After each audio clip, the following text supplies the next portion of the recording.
We have to show I want to work without getting paid for it. That's my All my goal right. for the future. what? Not Okay. getting paid? Not getting paid, just doing things just for fun. I want to do a bit personal work. And I will pay the house.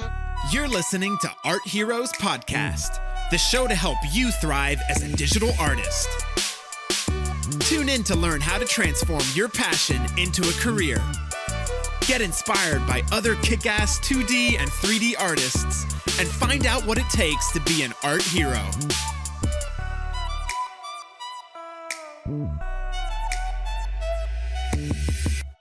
Welcome to the Art Heroes Podcast, guys. My name is Maria JD, and I'm your host. And today we're having quite an epic 3D couple. It's Paloma Alperi and Carlos Sastre. Paloma and Carlos are both sculptors and character artists. Paloma worked with clients like Blur, Netflix, and Ironhead, Prime One, and others. And Carlos is one of the partners in Illusorium, which is a 3D animation studio and VFX company. So that's going to be quite a talk. Get started. Okay, guys, we're live on air. Hi, Carlos. Hi, Paloma. Thank you guys for coming on the show. Hello, Thank you. Maria. Thank you for inviting us. All right. Okay, so we've got a pretty exciting episode. It's a double trouble today. Yeah. Yeah. Definitely. And it's the first time double trouble on this podcast. Guys, we've got a lot to cover. So, let's start from the very beginning. I'm sure that many people seen your work. And, maybe not like many people have seen your face, because that's what happens with digital artists all the time. But, maybe you can just start with, explaining what you guys do, what you're busy with now. What's the type of thing that really entertains you, like professionally at this point?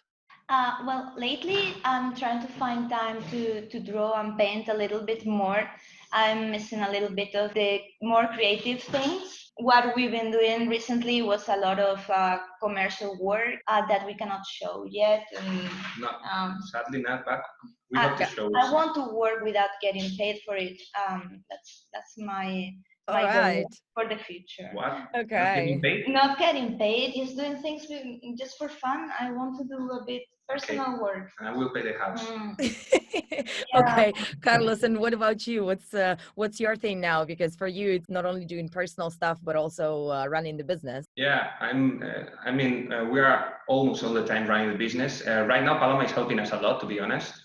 And yeah, I would love to do that personal stuff that Paloma is saying, because I have time to do it, but just like a little bit of time. He's playing League of Legends instead. Yeah, also. Yeah, that's With true. his free Yeah. time, that's what he does. Yeah, she hates it, but she comes every time telling me, okay, you should be sculpting, but I say, okay, no, enough work.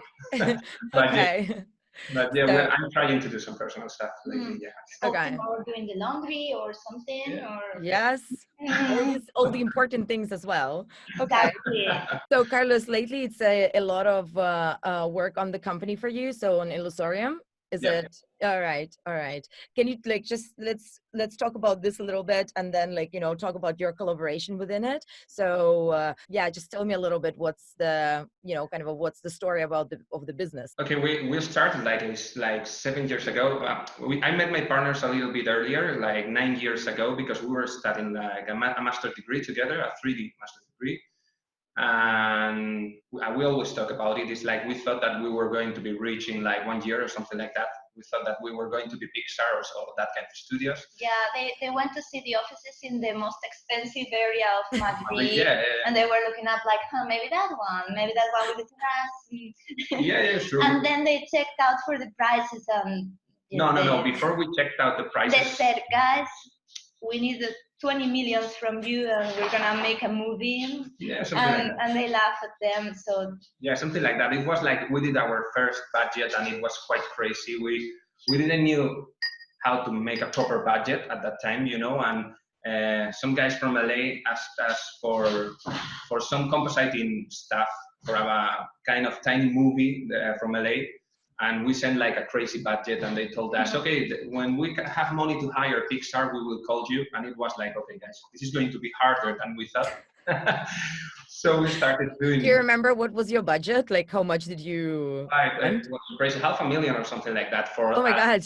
Yeah, something like that. Yeah, and it was not that much shots, It was it was a crappy movie, to be honest. I won't say the name, but it was really, really bad. Wasn't it like the comp for 20 just, shots or no, something like more. that?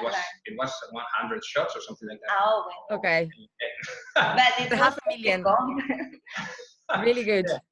Yeah, but we never landed that project in the studio because they thought that we were crazy. So we started doing, at the beginning, we started doing like some more like still image for newspapers and that kind of stuff here in Spain, 3D image, all of it. But it was like a more humble start. And we learned a lot of pipeline and a lot of 3D stuff that we were missing because we were just students. And it was like the right way to start, I think. Okay. And right now, it's going better.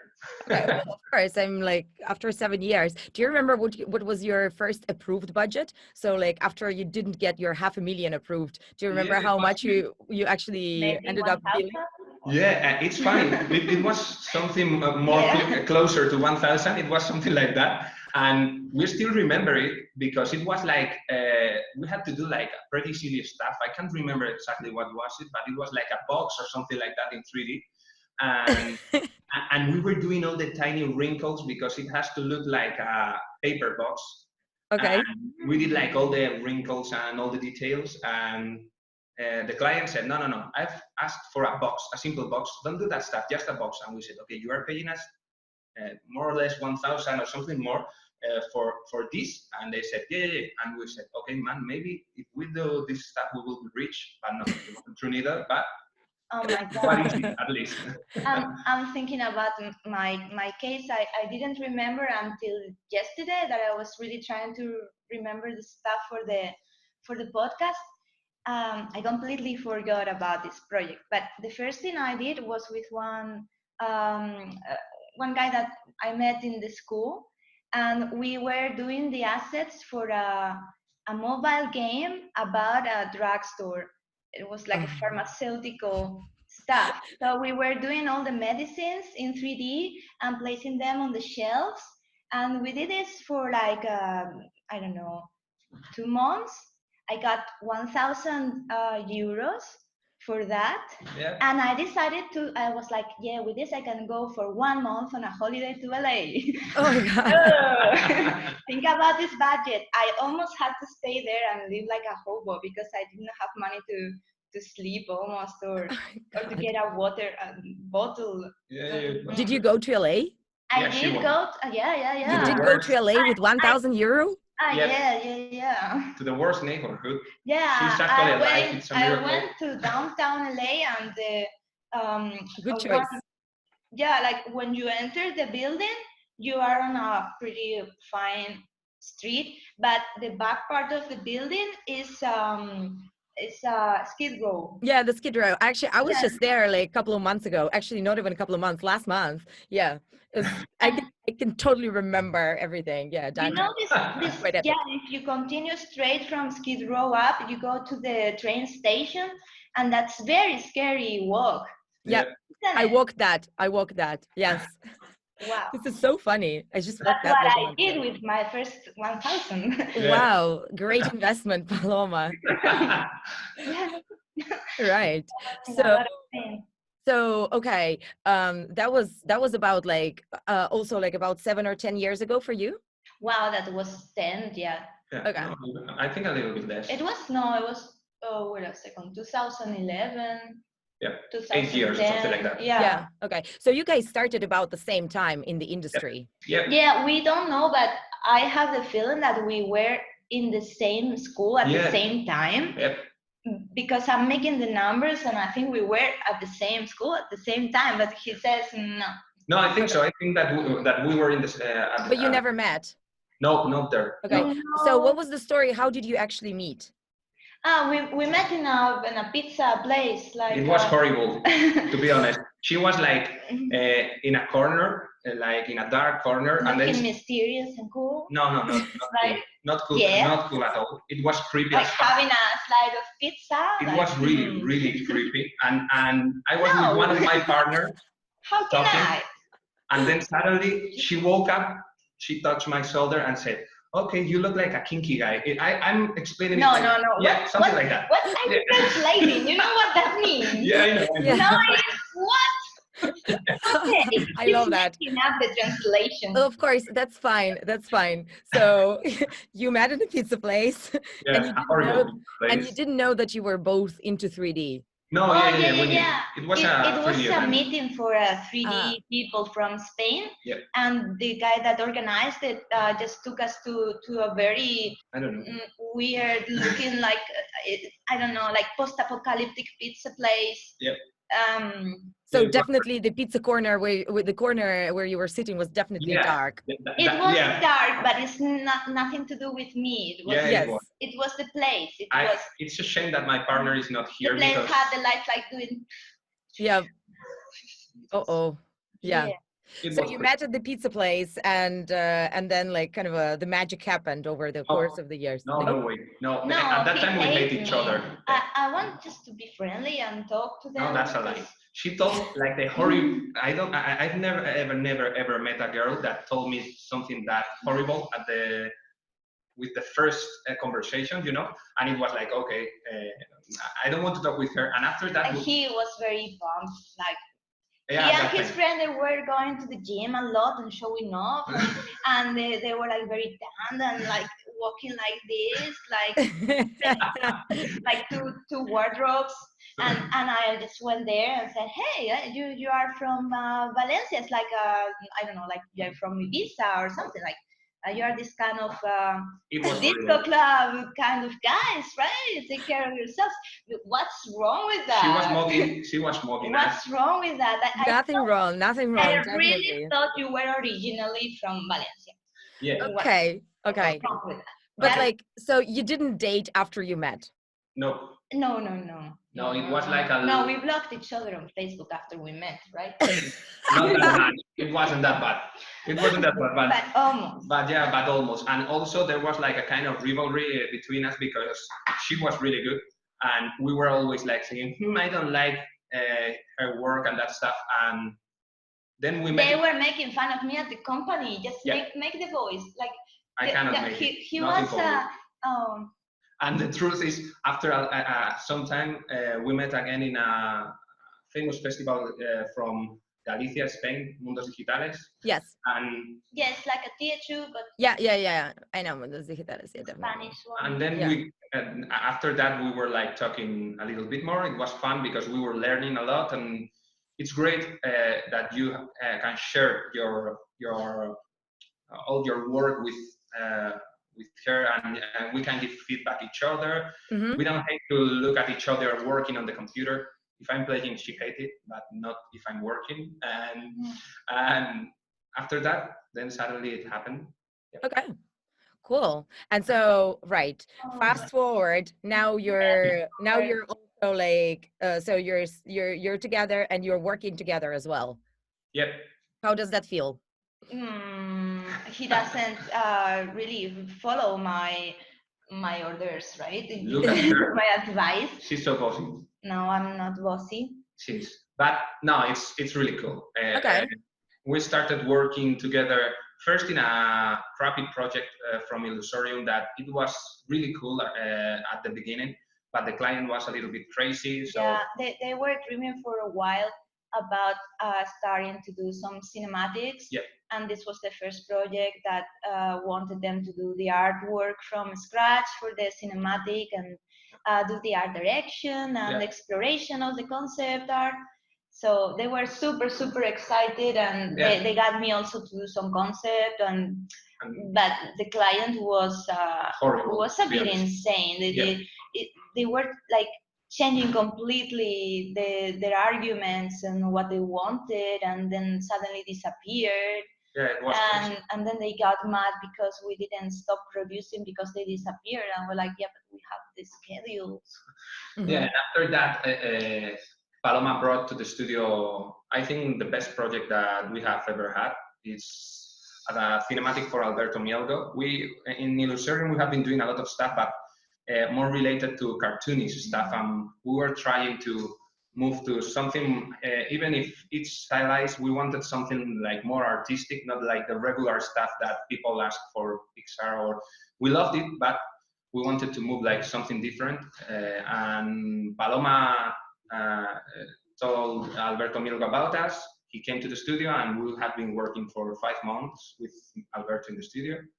The project is really cool. And his team also. He brought a lot of people to the studio. So he physically brought his team to the studio. The thing is, Alberto had this like team that he liked from the Witness, and some people also from even like more earlier works. Yeah, from like, Spider-Man. He had some people he trusts since the Spider-Man and earlier. Yep. So he wanted to work with these people, but also he needed extra hands that he probably didn't know where to get, and he was going to produce half of it in Japan and half like with freelancers, like everything scattered. And I was like, why don't you go visit my boyfriend's company? It's in Madrid, and you can take the entire team there. And they said, No, at the beginning he was like saying, no, I don't like the realistic stuff that your guy usually does. And he was like, okay, I don't like that kind of stuff. And he was so skeptic at the beginning, but then after that, he came to the studio, he started to work with us, he was so happy. And right now, I think the project is really cool. We want to show you as soon as possible. It's under the yet, but I'm sure people will love it. Yeah, and Paloma and I were like the only 2 character artists. It was quite crazy because there is like 32 characters or something like that. Wow, seriously? Or more, because we are dividing the work also with the cloth team, because for this short they were making the patterns as well, and everything was simulated in Marvelous, but a bit with Houdini also.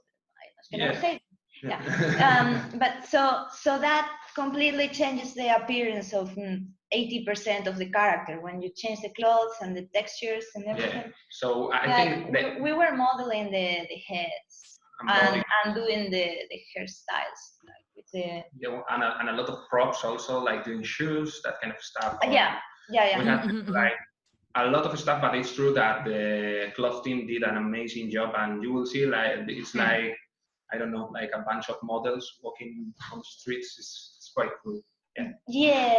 Alberto wanted to push for like the last couple of years. I mean, since I know him, he wanted to push the fashion side on the animations, and with this one there are so many different styles for the clothing. Also, he works a lot with a stylist. And she's always like looking for clothes and for colors, and she's making these style books. So we have a concept art artist specifically for the fashion part of it's really cool. And the hairstyle. Wow. That sounds like a crazy large team that was just put together for one project. It's a surprisingly small in my opinion. Not at the end. Well, for the Witness, it was a very small team, I think. Yeah, in this one, I think it was bigger because he wanted to give like the same level of the Witness, and we only had like 5 months. The Witness had like 1 year and a half. It was 4. Almost 5 at the end. And the Witness was like 1 year and a half. And when he came to the studio and told us, he was doing like all the concept art for the 2 main characters, and we were thinking, okay, he will simplify a little bit the work from the Witness, and suddenly he saw us the first illustration, and it was, okay, what the fuck, this is a painting, how the hell are we going to do this? It's crazy, we don't have time. No, Alberto, from 1 year to the next, when it comes to the concept art that he was doing, it was like what the fuck happened here? Then So cool. he grew so much. Yeah. It's like it was so awesome last year, but it was incredible, right? Yeah, it was like, really, really cool. He's like an inspiration for everyone in the studio, because he was like the first coming to the studio and the last oh my God. living all the days. It's not just a single day. Every day he was like the first. Before we even opened the studio, he went there and opened it himself. You know, Wow. it's crazy. He was working This is nonstop. supposed to be an interview for 2 people, which is already twice as the normal, right? Yeah. Like you normally ask one person, and now we are introducing Alberto. We are Yeah. almost doing the interview for Alberto. Yeah, this is fine. You know, I don't need to have Alberto on the show anymore. No. You can say, and Alberto. Exactly. And Alberto behind the scenes. Yeah. And Alberto behind the scenes. Yes, Yeah. definitely. Well, no, good point. But I think it's very interesting, you know, guys, because that's how collaborations happen in the industry. Yeah, that's true. Suddenly, like, you know, your team grows and Yeah. they're almost part of what you do. Just I think, Yeah. you know, super cool because it's super enriching as well. So that's for 5 months you were working together? Yep. No, and right now we are working together again. We can't say the project yet, but it's huge. We love it, and I hope that we can do as much stuff that we are planning to do together. And Okay.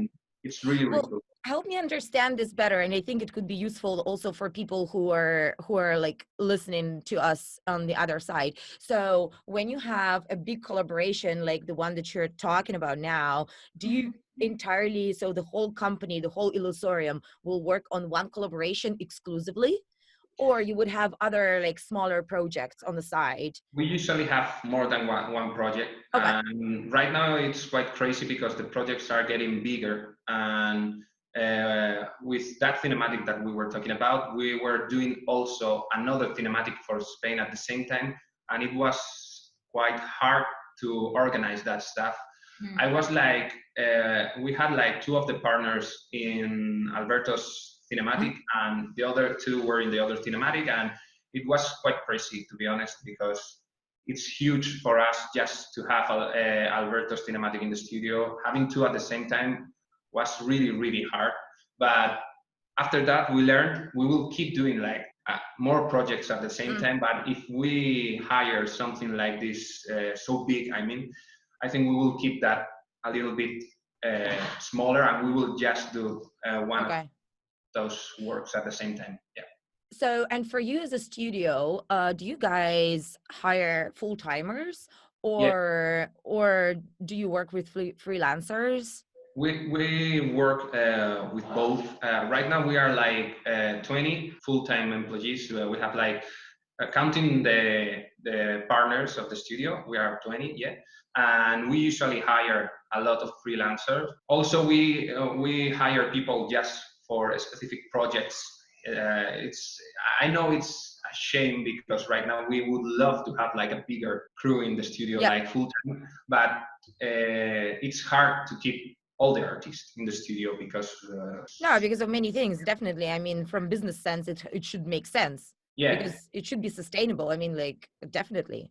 Yeah, definitely. But I feel how all the artists must feel on how the industry is moving right now, because it's quite crazy for people just move from one project to another, different countries and that kind of stuff. It's really, really hard, and we hope that there is a way. We are sure that there is a way to keep like everything like more solid, you know, like keeping teams and that kind of stuff. I think it's going to happen soon, but yet we need to.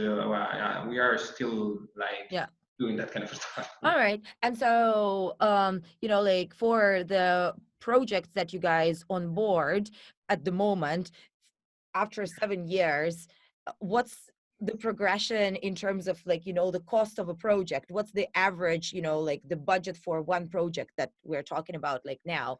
Just like give me some ballpark, and like you don't have to tell the name, but like, you know, if you can. Before and after. Before and after, it's quite crazy because before I think we have been working in project. Well, I mean, we said that it was like 1,000 for a box. Yeah. Both. You were doing like that. Yeah, That she did the inventory for the drugstore, and you did a box for Yeah. 1,000. Yes. For me, it got worse because then I was doing like figurines for miniatures, and that was like 400 euros for a month of work or more. And then I was doing sculptures for mannequins. And with all the changes and everything, I made the numbers and I was getting less than 4 euros per hour. And suddenly I'm like, no. But right now, I'm just curious about the cost of a cinematic for a client, or so what's it depends. Entire cinematic, I think that didn't happen. We never did a full cinematic, but we usually do like all the pre-production stuff. But we know that the budget, depending on about $1 million. Yeah, about $1 million, depending on where's the client, because if it's a client from LA, $1 million is like something common. But if you are hiring a cinematic from Spain, there's no way that you will make that money. It's way less. In Spain, the industry is yet like really small, and for them it's really hard to understand that all the quality that they want in their work needs to be paid. And they say, okay, I want something like Blur or something like that, and I have like, I don't know, 15,000 euros or something like that, and you say, okay, if you want that, there's no way that's we the can difference. But right now I think really they don't have the same expectations. No. They might try to say, hey, but this is not like the Blur cinematic, but you just can say, but you're not paying for it, so so that's the end of the argument. But I think that right now I it's getting better, and but sadly right now our company is working more with countries like LA or something like that, or countries like LA. Okay, like USA. They are already independent. Okay. Politics now. If we have LA people listening to us, they will be so damn proud. Like, yes, we made it. But no, it's hard to work with Spain, and right now we are trying to. And so do you have any preferences? I guess that's the question actually for both of you, because I guess, Paloma, you still take freelance work, right? I mean, only take freelance. Yes. 100% of the time. It's I'm actually in this project, I'm the freelance supervisor, and then they on another side they take in the company to do other stuff. But we are still separated from the beginning. She's still a freelance. She likes to work from home, especially right now that we are in a bigger home and she's always buying furniture. It's like we always have boxes in house and that crazy stuff. And she loves to West work. Wing. Paloma, I think we have similar addictions. Really? Definitely. I'm sure. Yes, check West Wing. They have huge discounts. I can feel how he's feeling. No, yes. Crazy. So back from home decor. The question that I was going to ask, do you guys have, as a company, and Paloma, you as a freelancer, do you have like preferences on the clients? So what's a good client or a bad client for you? Do you even filter? Because obviously you have a value of your time, and it's not only, I don't know if it's only by the value, the final financial value, or do you have any other filters for your clients? I mean, would you work on a box if it's like paid really well now, or The first thing is that the client feels honest and normal. I don't know how to read. They have to tell you who they are. They have to show you something about their company. Because there are many clients that come and say, hey, I'm this person, and they tell you the name, and they say, I need this and that, and they don't show you anything about their company or their background or their project, and that normally is a little bit of a flag. That's the cool thing to say, but the truth is the first thing that you look at is, okay, are you going to pay me what my staff costs? That's the first thing, because it's true that it sounds horrible, but if you work on a lower budget, you will always be thinking about it, and it's like something that will be in your mind every time that the client comes and gives you feedback. It's like, okay, this guy is not paying me enough, and you will work worse. And the truth is, Paloma right now is usually she's working for huge gigs. I think the rate filters on its own most of the clients. Because if a client comes and say, hey, I want you to sculpt a miniature for me, and I have to make money with it, and I have to pay for the printing process, which is very expensive, so I only have 20 euros for you. So I'm like, no, for 20 euros, I can download you a sculpture from TurboSquid and send it to you, but I don't feel like doing it. So and also so that filters the intentions of the clients, like if they take you seriously, if they value your work, if they really need your services. And also the other thing I think is really, really important, at least for us, because we still have that energy to look for that kind of project. It's like if the client has a really cool idea and it's really has a really artistic eye, you know, it's for us, I think it's the most important, because right now it's like you have a lot of projects that most of them look the same, and when you find a guy that has like a special vision about something, it makes you like it your best. Alberto again. No, not only Alberto. I'm talking about the last project that we were working, Alberto also, are looking cool, because right now we are working in a project that is really, really cool also, and it's mainly because the style. We love that level of stylization, you know, it's really cool. And I think that makes even the team for us to be happier, because when they start growing and when they start getting better, they are always eager, not only about the money, but also about, okay, I want to do cooler projects. And that was really hard when we were starting, because most of the best artists that we had, they were leaving the studio not because of the money. They were saying, okay, man, I need to go to do some stuff with Framestore, with ILM, with companies that are doing Star Wars and that kind of stuff. Something that looks pretty on your portfolio. Yes. It's very exciting and motivational to work on things that look nice. And right now we have like a really, really cool team of really good artists that are happy working with us, not just because our studio is a little bit crazy. Paloma knows it. We are like a bunch of crazy people. I think the partners are the worst, and I think we are, at least they are really young yet, and that makes. They used to like be all the time like loud. Now, not anymore. But like sometimes you could go to the studio and just want to take a seat, and they left like a poop or something like we make pranks. Pranks. Kids.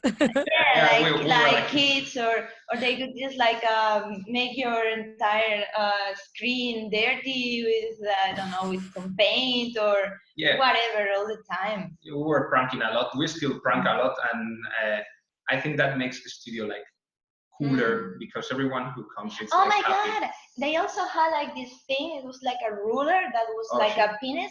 This reminded me of something Marlon did actually. I have a little dark secret from Marlon, and I know, should I say? Okay, yeah, sure, go ahead. Sure. Sure, of course. Marlon abandoned a present, a gift.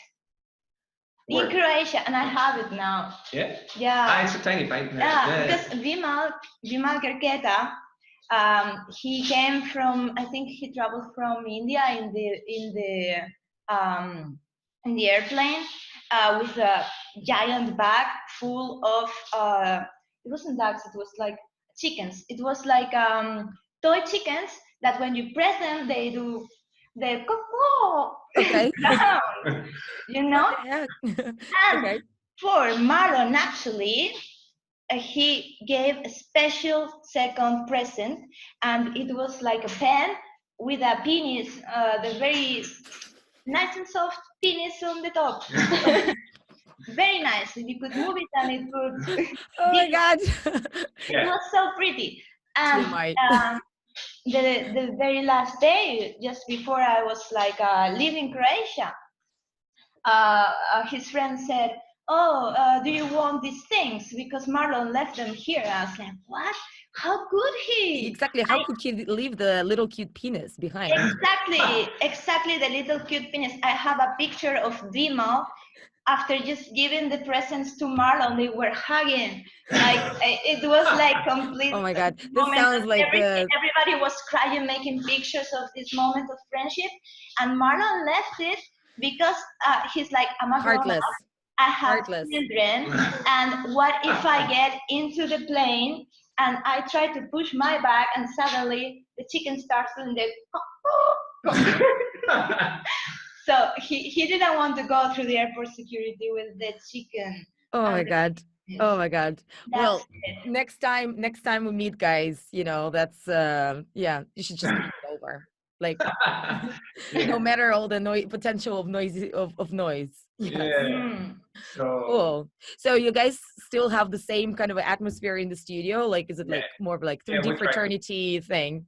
Yeah, we try to. We remove that ruler that Paloma was They talking just about. Fine. pretend in front of clients a little. We try to look more serious. Like right now, we are trying to look Sure. like more Trying serious. hard. Yeah, we are trying really hard, to be honest. Okay. Yeah. I can see that. And so do you guys think it's hard to hire as a studio, because you're just saying that like your atmosphere and your projects now attract people? So is it hard for you to find good artists and good talent in general It's to it's fit? getting easier. It's getting easier, to be honest, because mainly because of the project, because the atmosphere of the studio, you won't see that stuff unless you are already in the studio. So but yeah, it's getting easier and it's great. And also the truth is that we love to work with freelancers also, because there is a huge talent all around the globe, and we can find really cool people, like hiring them remotely, and we are doing like a tight pipeline to make them work like easier with us. How many freelancers do you have? Right now we have one only. Yeah, it's true. Right now we only have one, but They don't take so many. No, but we are trying to get more and more, because it's hard, to be honest, to organize all the freelance team, and we usually take a little number because our pipeline was to work mainly in house. But right now we are doing we are opening that stuff for everyone, and we will try to hire more and more. For me, it's really important, because the best character artists worldwide, they cannot move to the studio. If we want to hire Marlon, we need to work with him remotely, and we will, because we love his work, Okay. So, and I think we have a lot of cool artists here in Spain, but are spread all over the country. Definitely. For one project, it's really hard to make a person to move cities and relocate 100%.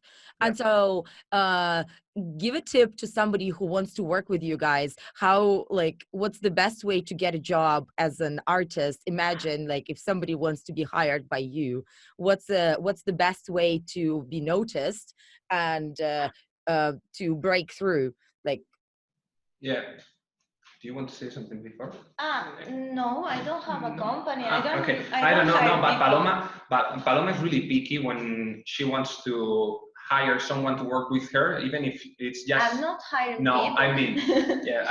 When we work together, she's always saying, "Okay, who you guys are planning to hire for this or that project?"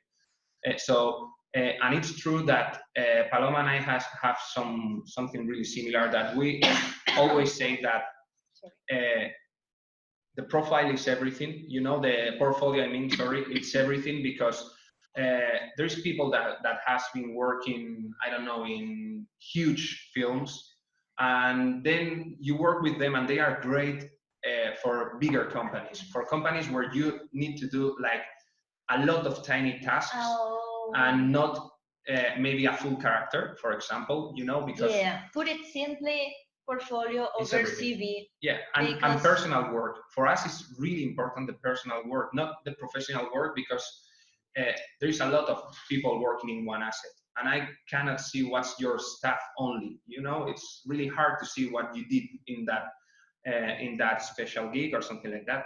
And the personal work tells you a lot of stuff. I think it's the main. So what exactly are you looking at? You know, like you're looking at the portfolio, imagine there are, let's say, 5 characters. Yeah. And what exactly would you be evaluating? The style, the technique, the presentation, just, you know, what are the things that you like, would you exactly pay attention? I think it depends on the level of the person you are hiring. If it's like an entry level technique, but not only in the technical way, but also like the art basics, like fundamentals, that the things are clean, that he or she has a good taste for the proportions, for making things work together as a unity, or the balancing, like graphic things, like the basics. And also if the person shows like a capacity of working with different softwares, and like this kind of flexibility.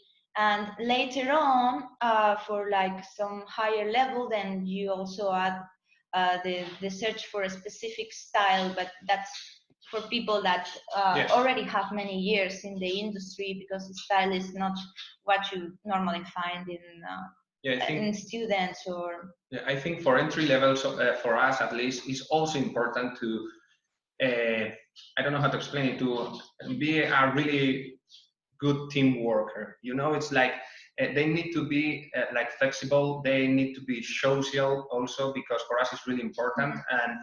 And because in entry levels, they are like, I don't know how to explain it, they learn a lot at the beginning. You know, if they are really young, when you start working with them, when you start explaining all the stuff, they learn really fast. Yeah, they are really good. Information, it's incredible. So it's important that he has like I don't know how to say it, but that they don't laugh at you because you're old and you cannot learn anymore. It's important that they respect the elder.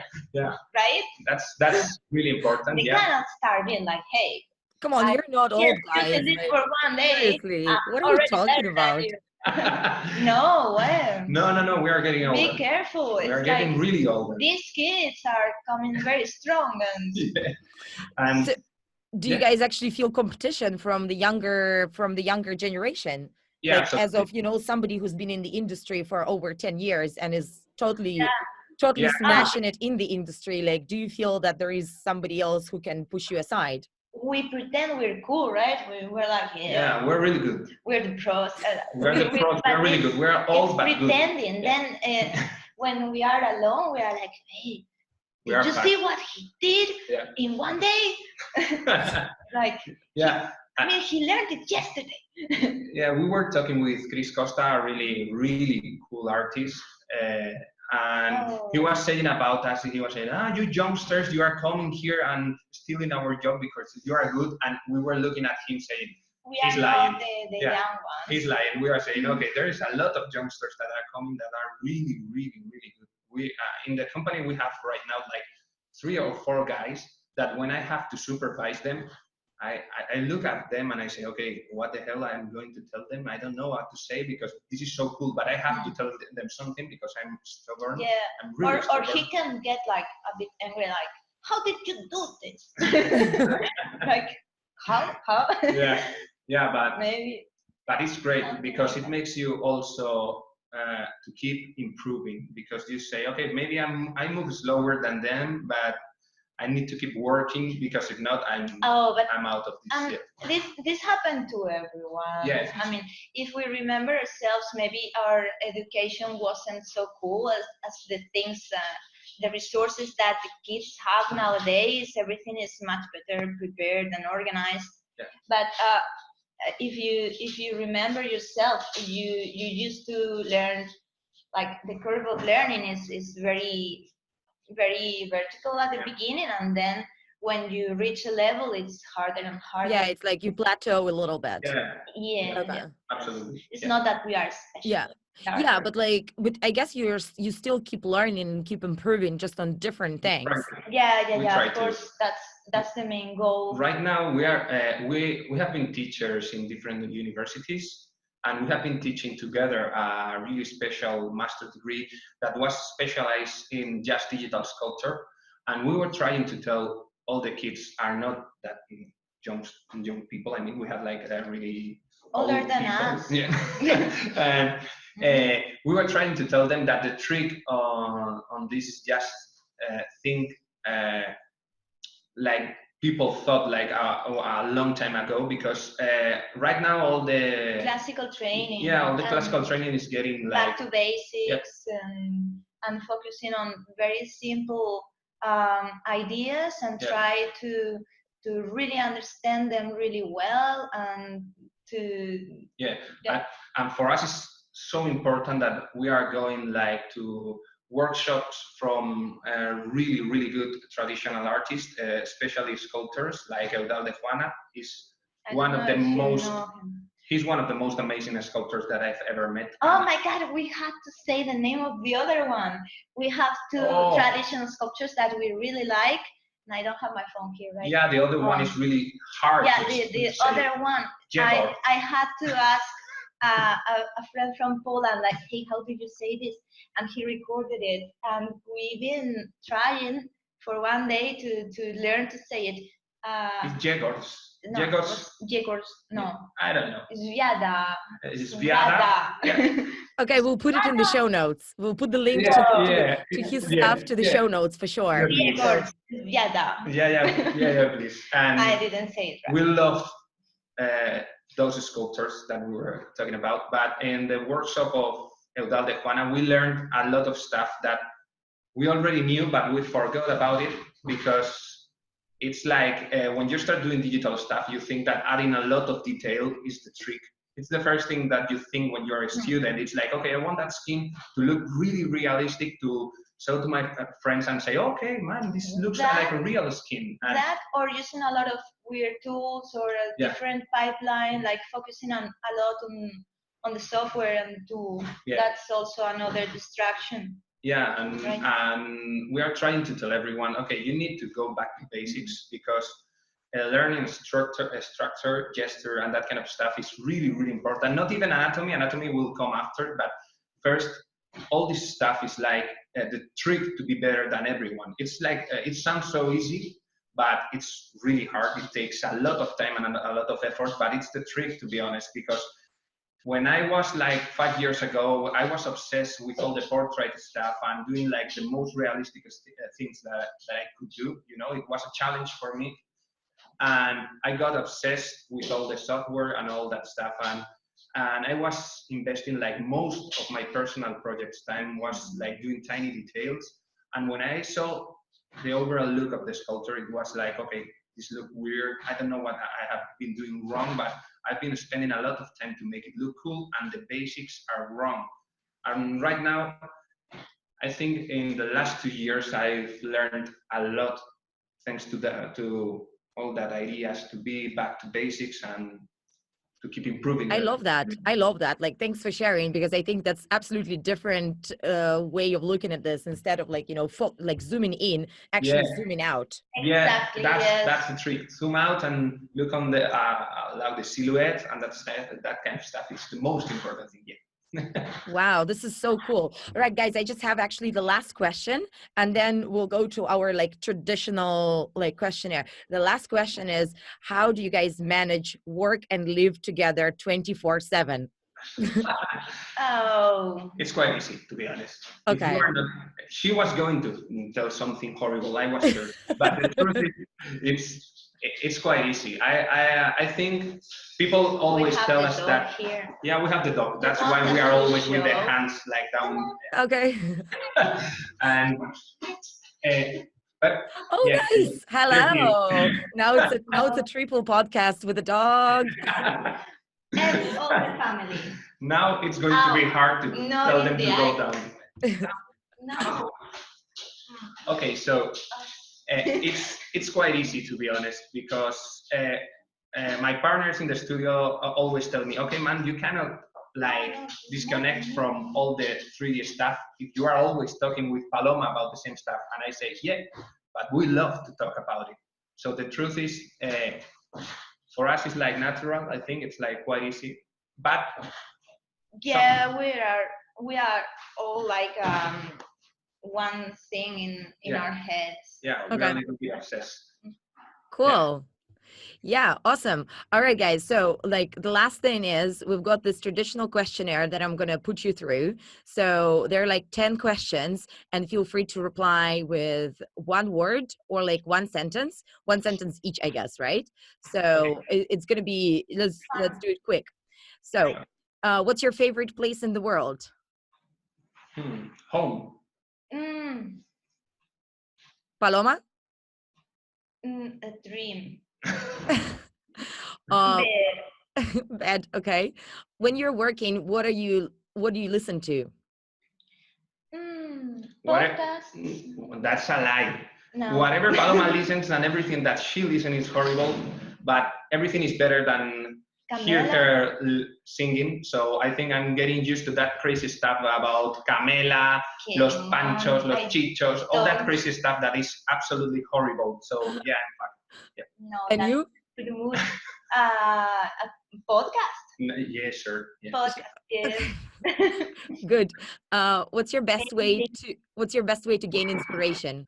I don't know. ArtStation is a cool place to see cool stuff, but we usually look a lot to Instagram for like traditional sculptors and painters because we love that stuff a lot. Cool. Or books. Or books, yeah. Yep. What's your big life goal? Having free time. Yeah, the same. Having a little bit more free time, yeah. Perfect. What's your favorite drink? Pink stuff. Yeah, in my case, I think it's Red Bull. I have an addiction. Yeah. Yeah, and you, Paloma? Something pink, like pink.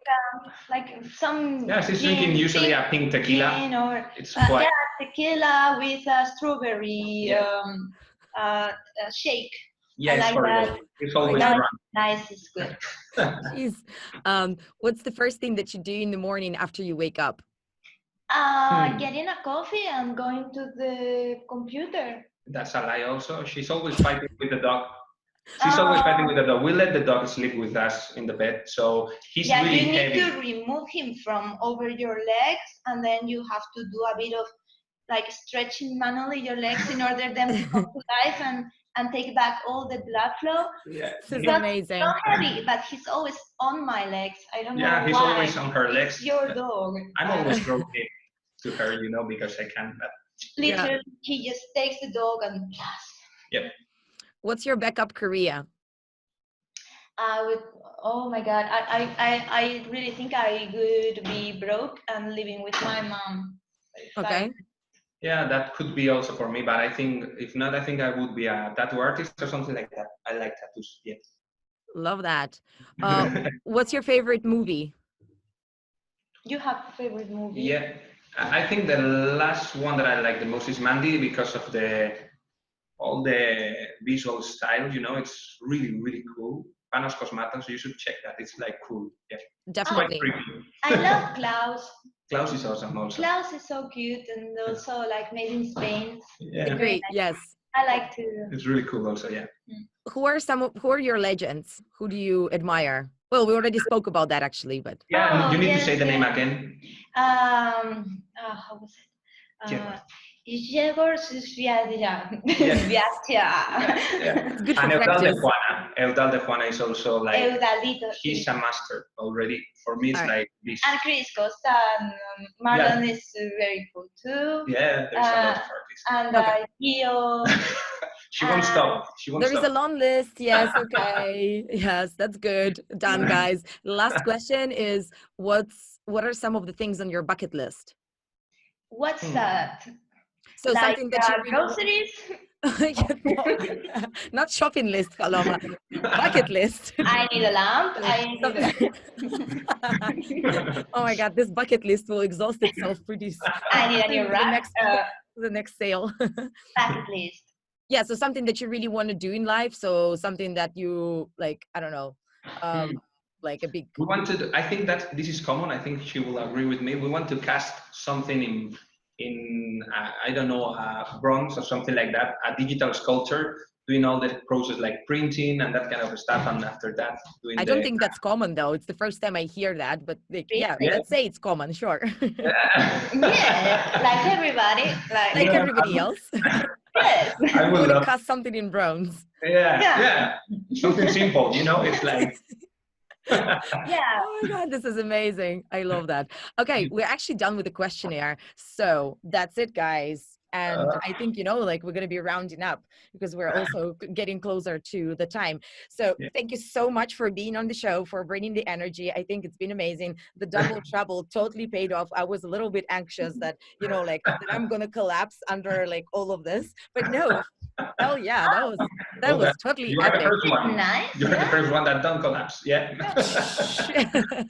You're doing the League of Legends girl thing. Which character is that?